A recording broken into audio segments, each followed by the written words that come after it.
Tonvuga nnyo speed. Okay. Tukwaniriza ku biti. Oli otya mama? Ndi bulungi. Oli otya? Amanya n'eddoboozi abakolako ku biti. Amanya Rahma Pinky. Yes. Bananga, you look so nice. Thank you. How old are you, Rahma Pinky? 17. You're 17 years. Okay. How are you doing musically? Musically, I'm fine. I'm doing good. I'm releasing a new song soon. Literally, City Bovinyo music-wise. Okay. Emabega kawo twalaba emikolo egyatambula. Congratulations. Congratulations. Where? I'm not married, by the way. Omuntu gwe twalaba emikolo gwe bagikolera teyali Rahma Pinky? Yali Rahma Pinky, but we were up to something. We were on a goal of getting papers going to USA, so it was not married nti bufumbo ngenda kufumbirwa ngenda wa musajja. We were up to something. Nenga twalabapo video ng'omusajja kuproposingira empeta n'oteekayo olugalo ne bateekako empeta. Because ezo process zibaawo nti wemba mugenze ku embassy baba bagenda basaba evidence eraga nti ddala kituufu muli bafumbo kuwa empapula. Yes, so it was in line of getting papers going to US and so me, that was it.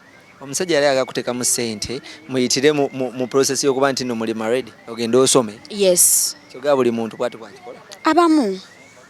Abamu, if you find it's the easiest route you can use on that moment or like in that period, you get it, you grab it. Olina emyaka 17 osobola okufuna n'ogenda ku visa student ng'ebyonna byonna tubiseemu lwaki mwasalawo okukola? It would be a bit very expensive to go as a student because oja kusaba ekifo osasule school fees okole buli kimu than someone agenze n'ogenda ne bakuwa visa n'ogenda like you can obeerayo then nosomera ku government because abasinga bali basomera ku government.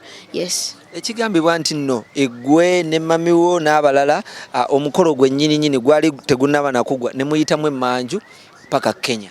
Mama wange yasigalawo banaye mama wange yasigalawo mami wange yaliwo mami wange talina buzibu mami wange talina kye yakola. It was me who went off the wedding because I found out that the guy kale guy yali ayagala kisusa yali ayagala bufumbo bya ddala ate nze nali sibyagala.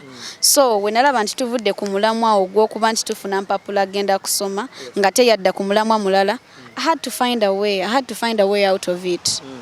N'osalawo odduke ku mukolo? Sadduka. Navaawo buvi. Wavaawo buvi ne bakusanga ng'ate ogenze Kenya. Omuntu avaawo atuuke Kenya? Waliwo alina video nti nga ndi Kenya. Anti batugamba Prince Nick yatugamba. Si kituufu. Okay, ekintu kye mukola okubaako nti ekintu kye muggusaawo okufuna visa ya America kirimu n'okuleeta amahale aga $50,000. Because twalina okuteekawo process yonna because buli kimu bakirecordinganga for evidence. So yalina okikola nakyakireete tulage nti everything was in a straight line. It was not planned. Omusajja yavaayo n'akola statement n'agamba nti yakwata emmotoka ze ebbiri n'akuwa n'essimu mu laavu ey'ekitalo ate n'omala n'odduka. Teyabimpeera mu laavu ya kitalo. I want to be clear. Yatuwa emmotoka because of our charity drives and he wanted those cars to help the artist while doing her charities. And he gave me the phone as a success card. Nti yajja ayagadde omuyimbi amunyumidde ayogera nange, we are having a friendly talk, twogera afuuse mukwano gwaffe mu family. Rahma ngenda kujja kusomera omukyalire ku Sunday, what do you want for your success card? I was like, I want a phone. He bought it. Not out of love because there was no love. Roma, emmotoka okyaziina? Emmotoka weeziri. In fact, emmotoka weeri. Bw'oba wali tomwagala lwaki togizaayo ng'ate wayawukana naye? Tannagikima. Yalina ogikima oba gwe walina ogizaayo oba wali olina girekayo? Saalina girekayo kubanga yagimpeereza gye nnali, so it's up to him okugisaba ne tugimuweereza neddayo. Ku ssente ze yakuwa oba ze yaspendinga mulowooza spendingamu ssente nga mmeka? Sinza kulimba nti mmanyi. Sinza kulimba because I didn't sit down and start estimating what amount of money did he give to us. Tabifaako nnyo. Obadde n'omusajja oyo ebbanga ki? Since May. Since May. Rahma Pinky. Ate ekigambibwa nti omusajja yadde akuweerera.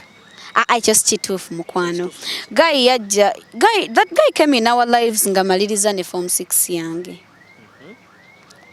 Ndi mu VAC. Ngenda just kujoininga university. So school fees wawa gwe yasasula.